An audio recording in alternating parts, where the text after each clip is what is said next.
Hello दोस्तों, आज के इस वीडियो में प्रतिशत वृद्धि व कमी पर आधारित प्रश्नों को देखेंगे। मात्र सेकेंडों में हल करना सीखेंगे, तो वीडियो को अंत तक जरूर देखिएगा, बहुत ही मजा आने वाला। तो चलिए प्रश्न की ओर चलते हैं। देखिए प्रश्न है, चीनी के मूल्य में 20% की वृद्धि के कारण किसी परिवार द्वारा चीनी के उपयोग को कितने प्रतिशत घटाया जाए जिससे उस परिवार के खर्च पर कोई प्रभाव न पड़े। ध्यान से समझिए। यहाँ पर मान लेते हैं कि पहले चीनी का मूल्य जो था 100 रुपया, अभी वर्तमान में देखिए 20% चीनी के मूल्य में वृद्धि हो गया। तो 20% वृद्धि का अर्थ हुआ कि 100 में 20 जोड़ दीजिए, तो अभी चीनी का मूल्य मान लीजिए 120 रुपया हो गया। प्रश्न में क्या करा है कि चीनी के उपयोग को कितने प्रतिशत घटाया जाए जिससे उस परिवार के खर्च पर कोई प्रभाव न पड़े। मतलब पहले 100 रुपया का चीनी खाता था, अभी भी वह 100 रुपया का ही चीनी खाएगा। तो कितना रुपया का कम करना होगा चीनी। तो देखिए यहाँ से इस दोनों का अंतर निकाले तो कितना हुआ 20, यानी 20 रुपया का चीनी कम खाएगा, यानी 20 रुपया का खर्च कम करना होगा। तो यहाँ से यहाँ घटाए हैं तो 20 आया। अब नीचा में कहाँ से घटाए 120 से, तो 120 नीचा में रखिए। प्रतिशत में लाना है तो 100 से गुना कर दीजिए, ये प्रतिशत में आएगा। देखिए 20 छक्के 120, 2 से 3, 2 से 50, और इसे हल करेंगे तो 16.2/3% आंसर होगा। यही आपका आंसर होगा, ये सी नंबर। इसका ट्रिक देखिए, यहाँ पर आपको क्या करना है, यहाँ पर x बट्टे में 100 प्लस माइनस x गुने 100 लेना है। अब देखिए प्लस मतलब हुआ वृद्धि, प्लस मतलब क्या हुआ वृद्धि, अब माइनस मतलब क्या हुआ कमी।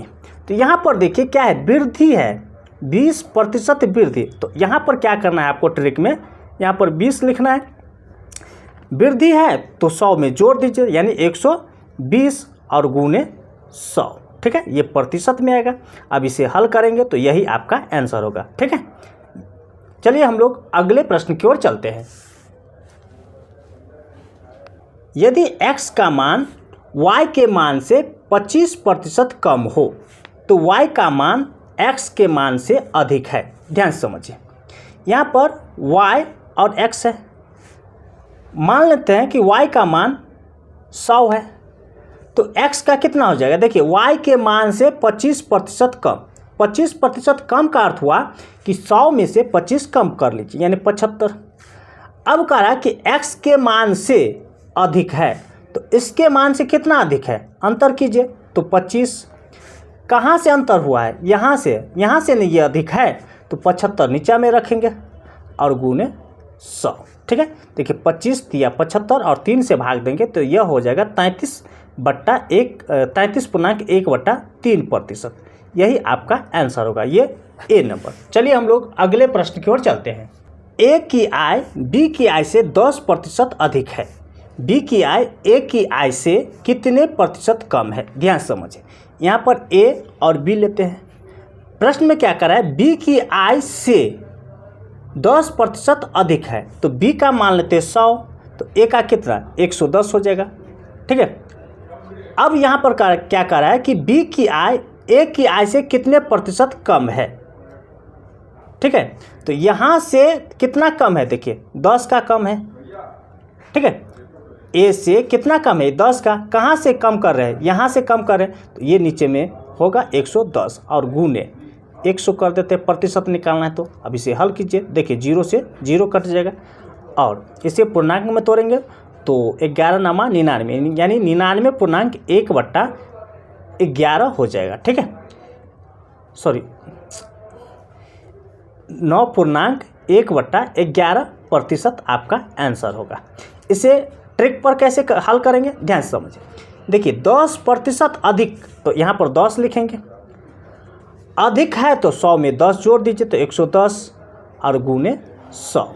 ठीक है, अब इसे हल कर लीजिए, 0 से 0 कट गया तो 11×99, एक ऊपर आ जाएगा और नीचे में 11, यानी 9.1/11%। यही आपका आंसर होगा, सी नंबर। चलिए हम लोग अगले प्रश्न की ओर चलते हैं। चीनी का मूल्य 20% घट गया, ज्ञात कीजिए कि उपभोक्ता पहले जितने व्यय में कितने प्रतिशत अधिक चीनी प्राप्त करेगा।